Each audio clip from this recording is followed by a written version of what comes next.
Alright, y'all, I'm going to give this another go. I've been trying to record this video for a good solid week now, and this is like the third attempt today. I don't really like to edit. I've not been on here for a couple months, and I've been busy for the most part, or I haven't been able to shut off my truck because it's extremely hot. Last thing you want to see, you want to watch, is me just sitting in my truck sweating, right? So I had several bad weeks. It completely changed my mindset. It's taken me a few years to kind of gravitate and change my mind. Now I'm an entrepreneurial type person, and I don't know why I'm having a hard time saying that right now. Anyway, so I've dealt with wanting to have my own authority and whatnot, and I've debated within myself, what's better, having your own authority or working with a carrier. But I dug my feet in the ground a couple of years ago and said, no, I'll just give up a portion of the money to let someone else deal with the headaches, right? And over the last few weeks, I've kind of dealt with some things, had a rough time, had a couple weeks of just going into the hole like bad, taking my truck to the shop and putting a couple $1,000s of work into it, then immediately putting my trailer in the shop where it was there for a week, maybe more, and then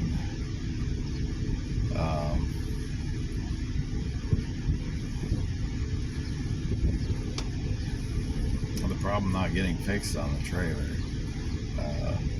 and then having to go and spend a day swapping trailers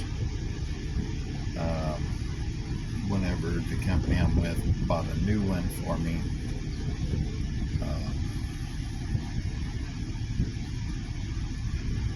There's some good and some bad about it, but I can't haul as much weight, but I can haul longer loads,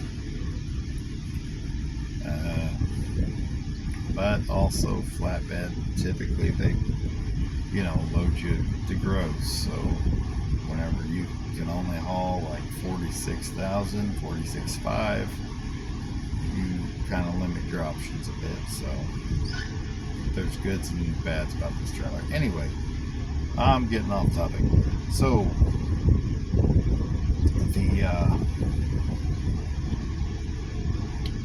those few weeks, one of the hardest things was having to dig into my savings, in a couple instances go ahead and throw stuff on credit cards that I wouldn't normally do, just to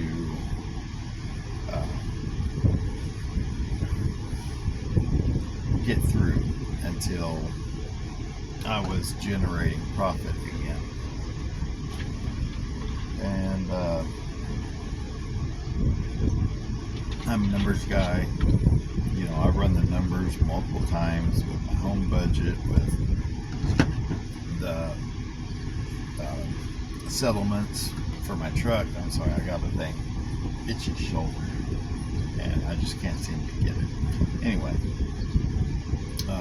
I run numbers. I track the numbers all week long, and then I go through page by page on my settlement, making sure everything is right, and trying to get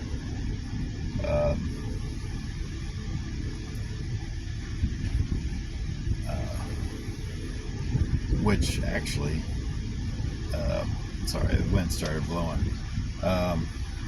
last week. That saved me, because she forgot to pay me on a $1,600 load, and I had to figure out why my settlement was so much less than what I was expecting.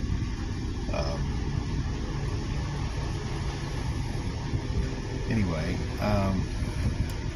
so I go over the numbers frequently and constantly. Actually, I do it constantly.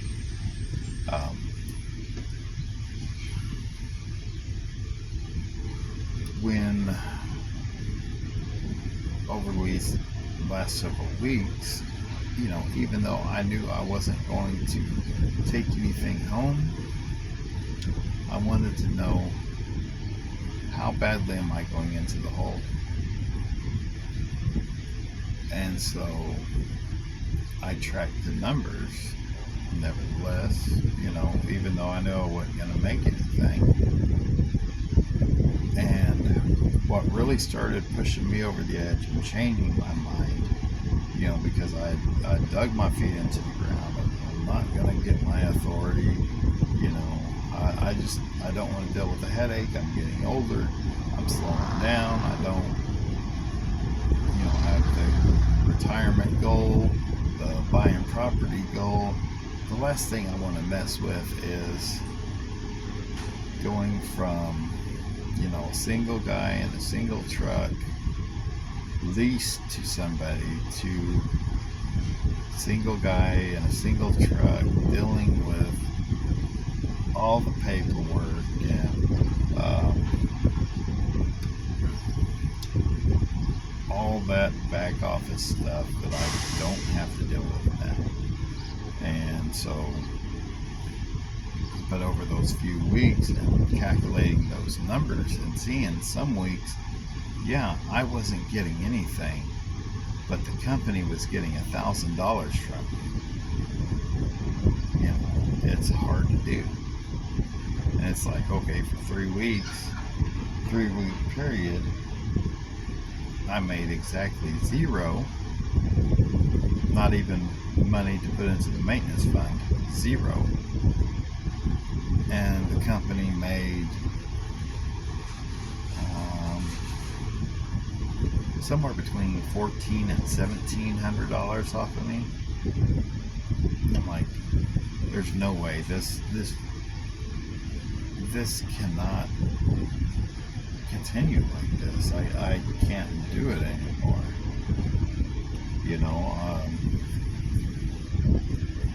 And so I went ahead and I put the numbers down. I wrote them down at rough averages,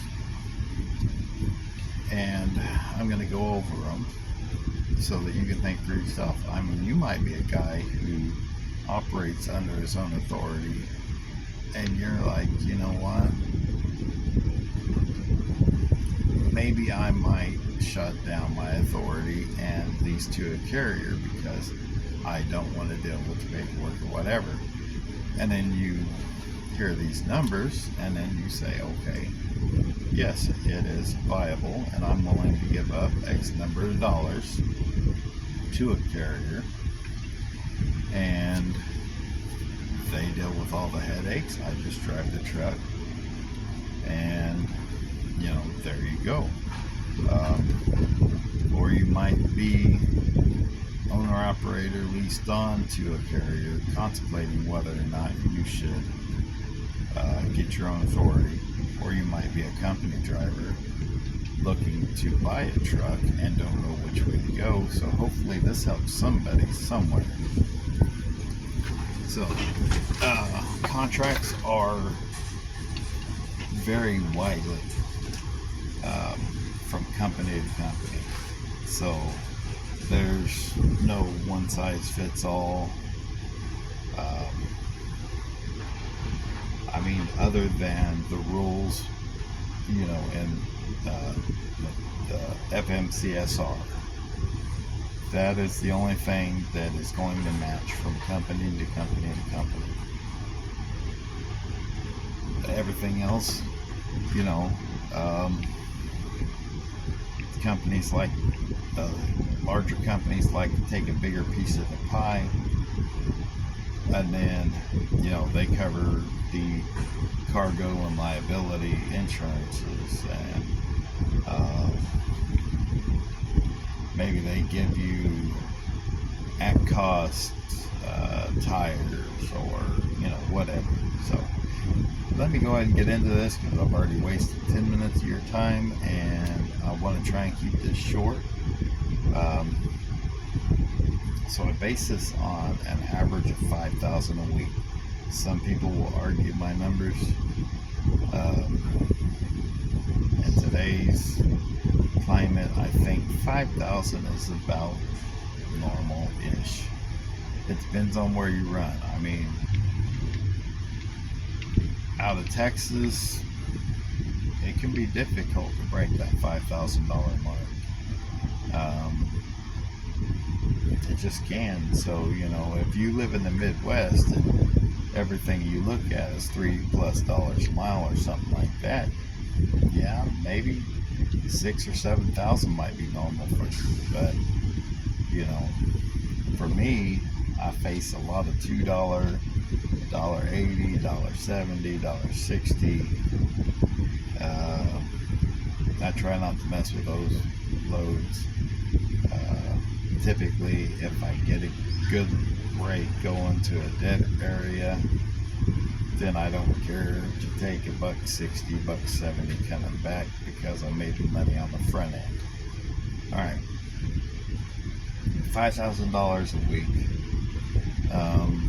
Really, you're probably looking at close to 2,500 loaded miles, which translates into somewhere around 2,800 actual miles to generate that 5,000. If you get 6 miles per gallon and the average diesel is about 350, you're going to spend about $1,635 on fuel. All right. So now, my numbers are based on a 20% contract, 20% to the company, 80% to the truck, and with those contracts and the 15, 85% and the 10 and 90% contracts, you're covering the insurance almost always, and you're paying trailer rent almost always. So this is based on a 20% contract. So 5,000 gross, you're automatically giving them $1,000. Now you have to cover the insurance, right? They're not covering it because they're not getting as big of a piece of pie from you as those other carriers that are, doing the, taking 25 and 30 and 35%. So depending on the carrier and your record, you could pay as low as $650 a month for that insurance, or you might pay $1,400 a month. You break that, man, that breeze feels good, but I'm afraid it might be creating a lot of background noise. It might be as much as $1,400 a month. $650 to $1,400, so that would be by the week $150 to $323. Also, most of the time, unless you have your own trailer, you're renting a trailer, and that's going to run you from $200 to $250 a week, even more in some instances. Maintenance.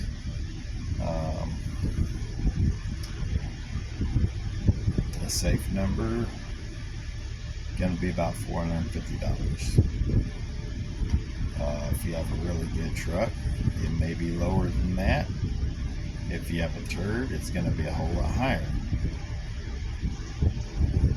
Alright, so you deduct out the $1,000 for the company, the $150 to the $323 for the insurance, the $200 to $250 trailer rent, the $450 maintenance, and the $1,635 fuel. What does that leave you? Between $1,342 and $1,565. Well, let's go back to that $1,000. What is it? one, in my mind, it's a portion of it is a remainder of your pay, but also your profit. One of the things that you deal with frequently is, whenever you're dealing with another country. I mean, we're like subcontractors, okay? Like construction work and whatnot. More or less, that's kind of what we are, And what happens? A contractor takes a portion of the profit, gives the work to someone else. They work for that, and then he manages. Well, that's the same situation. The company is kind of managing it. We're doing the work. We're taking lesser pay. Well, basically, in this situation, they're taking the profit. Now, a lot of guys, I use this lightly, overcome this because honestly, they're just shooting themselves in the foot. They take that maintenance money as profit or pay, wages,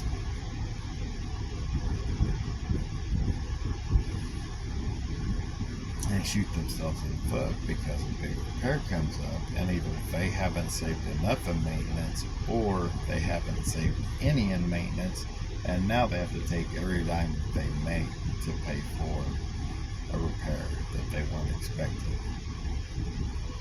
Now, on the other hand, $5,000, your own authority, you're paying $0 to any carrier. Now there are other expenses that the carrier would be covering that you would never know about, that you are covering, but they're not huge. They're not listed here, okay? Because it's going to vary. So now for this, I kept it at the higher end on the insurance, right? Because if I go out today and I buy a commercial insurance policy, I'm going to be on the high end,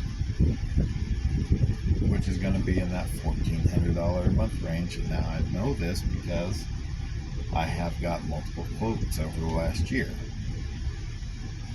right? And then I put down $200 for trailer rental, though I would actually go and finance a trailer, buy it outright, or buy it, finance it. This number is based on like looking on Marketplace and whatnot, and the trailer rentals run between $600 and $800 a month, $600 and $1,000 a month. So I put down $200. Maintenance is going to be pretty much the same, so that's $450, and then the fuel is $1,635. All right, so your $5,000 minus the $323 a week for insurance, the $200 for trailer, $450 for maintenance, and $1,635 for fuel. That leaves you with $2,392. That's almost $2,400. Versus on the high end, which means you have low insurance and a cheap trailer rental, $1,565, you're more than $800 above that. Alright, now, bearing in mind this is a business, businesses are designed to make profit, even if it is your own business. When you evaluate a company, part of that valuation is deducting out compensation. And so if you're running a business, you deduct out a compensation for yourself in valuing your business. Of course, any financial guru is going to tell you, you pay yourself a wage, you compensate yourself, you give yourself a paycheck, and that is not everything that's left over. It's a comparable wage based on the position that you're working, right? So you operate a business in the form of an office manager, and you got 5 people below you, and you pay them their wages, and then you would compensate yourself like you would a manager, and then whatever is left over would be your profit, your retained earnings, and so on and so forth. So in the business sense, you should calculate up and pay yourself a wage, a paycheck. Now, I know a couple years ago, some people were actually paying 75, 80, 85 cents a mile, which is crazy. I've never seen driver pay that high ever in my life. I wouldn't believe it if I hadn't seen it with my own eyes.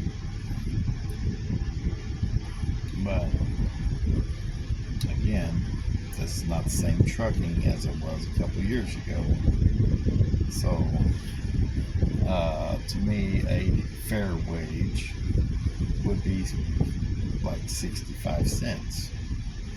So 2,800 miles, 65 cents a mile, that comes up to $1,800 or $1,820 for your paycheck, which leaves you a remaining $572 in profit that can go into retained earnings. It could go into growing the business in some form or another, whether it's physical property, going towards purchase of more equipment or tools to further reduce your expenses, which would generate more profit, or whatever the case may be. Or it could even be,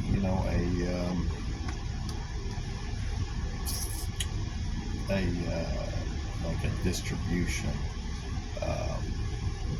like a bonus type thing, or a combination. Obviously, you want some retained earnings for unforeseen things. Maybe the IRS comes back at you and says, well, you didn't pay enough taxes. You don't want to pull that money out of your maintenance fund. You want it to come out of, something else. So anyway, and that was, again, operating under your own authority. So now I could change that with just a quick, and I only do this because I've seen so many companies offering a 10% contract, so 90% to the truck. That's pretty simple. Instead of $1,000 to the company, it's $500 to the company, which means that instead of the $1,342 to $1,565 range, on a 20% contract, it would be $1,842 to $2,065 range. And so that would take you on a 90% contract from zero profit, $22 profit, plus your driver's wages of $1,820, to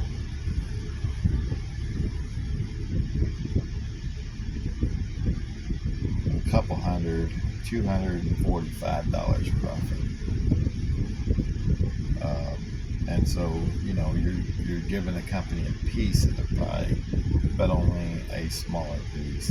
And you can still pay yourself a decent wage, and you're making profit.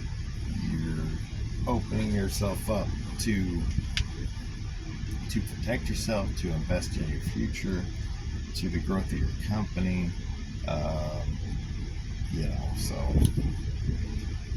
I can't complain too much about a 10%, a 90-10 split. That at least gives some of the profit to the person responsible for generating that income. But man, you start getting up in that 20% range, you're giving up almost all profit. So, and that's what my mind ultimately has changed for me. Now, if you actually have your own authority and you're like, yeah, I did generate that profit and I paid myself a paycheck and I set aside retained earnings, and I've got 25,000, 50,000, 100,000 in my maintenance fund, whatever the case may be, and you're like, I'm just tired of dealing with the headaches, with dealing with the paperwork, or whatever the situation may be, and now I'm looking at going under a contract. I was looking at this company, but they want 20%. I don't know if I want to get that much. Well, there are companies out there doing a 90-10 split. So, and occasional companies, 92-8 split. I've only seen that once or twice, but anyway, there's some options for you guys, some numbers for you to think about, and ultimately, you decide what's best for you, for sure. For me, I just got to the point, I'm so sick of giving up so much to companies that don't really care all that much. As long as they're making money off you, they're good. So I'm gonna be changing things up in my life. I'll be making things more difficult, more hectic, but that's just a choice for me. I wish y'all the best, and make the best decision for yourself. That's the only opinion that matters, is your own. So y'all have a good weekend, and stay safe.